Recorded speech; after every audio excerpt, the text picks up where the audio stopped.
Morning నుంచి ఒకటే motions చిట్టి, కడుపు అంతా నొప్పిగా ఉంది, అస్సలు ఓపిక లేదు. మరి ముందే చెప్పొచ్చు కదమ్మా, నేను వెళ్ళి టాబ్లెట్స్ తెస్తాను కదమ్మా. డాడీకి ఫోన్ చేసి 2 మోషన్స్ టాబ్లెట్స్ తెమ్మని చెప్పమ్మా. అలాగే బాటిల్ కొబ్బరి నీళ్ళు కూడా తెచ్చిమ్మని చెప్పు. కడుపు అంతా ఒకటే నొప్పిగా ఉంది. సరే, డాడీ వచ్చే టైం అయింది కదా, డాడీని తెమ్మని చెప్తానులే. ఇంట్లో పని అంతా ఎక్కడిదక్కడే ఉండిపోయిందిరా, కొంచెం సాయం చేసి అమ్మా. ఆ గిన్నెలు కొంచెం తోమేసి బట్టలు కొంచెం మడత పెట్టి తల్లి. అమ్మా, ఆంటీ ఆవకాయ ఇచ్చారు. పచ్చడి ఇచ్చిందా ఆంటీ? ఏది లగివ్వు.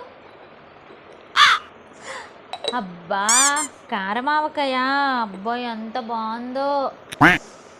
స్మెల్ చూస్తుంటేనే నోరు ఊరిపోతుంది, ఒక పట్టు పట్టియాలి. అమ్మ, నీకు అసలే మోషన్స్ కదా, నువ్వు తినకూడదు. పర్లేదు లేవే, ఎలాగో మీ డాడీ టాబ్లెట్స్ తెస్తారు కదా, ఓ 2 ముద్దలు తింటే ఏం అయిపోద్దులే. ఇంకో 2 టాబ్లెట్స్ ఎక్స్ట్రా తెచ్చిమని చెప్పే. ఏంటో నీకు పచ్చళ్ళు పిచ్చి. అబ్బా, వేడి వేడి అన్నంలో ఆవకాయ కలుపుకొని తింటే ఎంత బాగుంటుందో.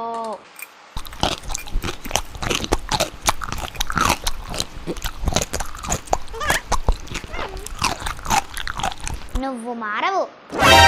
నాకు ఒక డౌట్, ఎందుకమ్మా పెళ్ళిళ్ళు గ్రాండ్గా చేస్తారు? రిలేటివ్స్ని, ఫ్రెండ్స్ని అందరినీ పిలిచి ఎందుకమ్మా ఇంత గ్రాండ్గా చేస్తారు? ఏం లేదు చిట్టి, మా ఇంట్లో పనులన్నీ చేయడానికి ఒక పనమ్మాయిని తెచ్చుకుంటున్నాము అని గ్రాండ్గా ఫంక్షన్ చేసి మరి అందరికీ తెలిసేలా చేస్తాం. బట్టలు ఉతకడానికి, గిన్నెలు తోమడానికి, ఇంట్లో పనులన్నీ చేయడానికి ఒక పనమ్మాయిని తెచ్చుకుంటున్నాము అని అఫీషియల్గా అందరికీ అనౌన్స్ చేస్తారు. దాన్నే పెళ్ళి అంటారు. ఈరోజు నూడిల్స్ తెచ్చుకుందామా అమ్మా? ఎందుకు చిట్టి నూడిల్స్? ఇంట్లో వంట చేశాను కదా, అవన్నీ వేస్ట్ అయిపోవా? అవి ఇప్పుడు అన్నీ ఎవరు తింటారు? ప్లీజ్ అమ్మా, ఈ ఒక్కసారికే అమ్మా. ఈ మధ్య నీకు బాగా బయట తిండి అలవాటు అయిపోతున్నాయి చిట్టి. నూడిల్స్లు, పానీపూరీలు, పిజ్జాలు అంటూ బయట తింటున్నావు, కడుపు నొప్పి వచ్చి వాంతులు అవి అయిపోతాయి. అర్థమవుతుందా? నూడిల్స్లు ఏమీ వద్దు, ఇంట్లో చేశాను కదా, అన్నం కూర తినండి. ఏంటి? ప్లీజ్ అమ్మా, ప్లీజ్. సరే, నాకైతే వద్దు, నీకు కావాలంటే తెచ్చుకో. అలాంటి పిచ్చి పిచ్చి తిళ్ళన్నీ నేను తిన్నాను, అర్థమైందా? అమ్మా, థ్యాంక్ యూ. ఏంటో ఈ కాలం పిల్లలు బయట తిల్లే బాగా అలవాటు పడిపోయారు. ఇంట్లో చేసినవి ఏవి తినట్లేదు. అమ్మా, నూడిల్స్ వచ్చేసింది. తినమ్మా, తిను, బాగా తిను. కొంచెం తినమ్మా, బాగుంటుంది. చిచ్చి, నాకొద్దు, నువ్వు తిను. ఎలా తింటారమ్మా బాబు అలాంటివి? చి, నాకొద్దు, నువ్వు తిను. కొంచెమే అమ్మా, టేస్ట్ ఎలా ఉందో? కొంచెమే, నేను అసలే ఎక్కువ తిన్నా.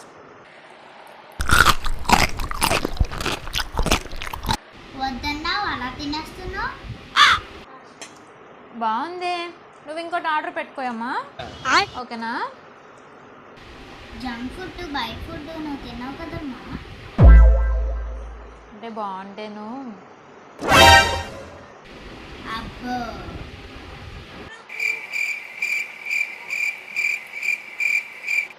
అమ్మ ఏం చేస్తున్నావు? ఇంటికి దిష్టి తగలకుండా కడుతున్నాను చిట్టి. దిష్టికి ఎవరైనా నిమ్మకాయలు కడతారమ్మా, నువ్వే సబ్బు కడుతున్నావు. ఈ సోప్లో 100 నిమ్మకాయల శక్తి ఉంది చిట్టి, కావాలంటే చూడు.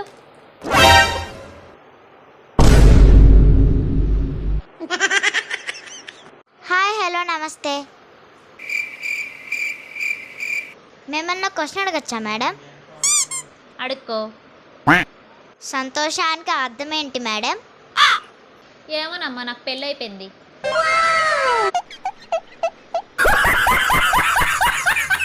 అమ్మా, ఇంటర్వ్యూకి వెళ్ళావు కదా, ఏమైంది?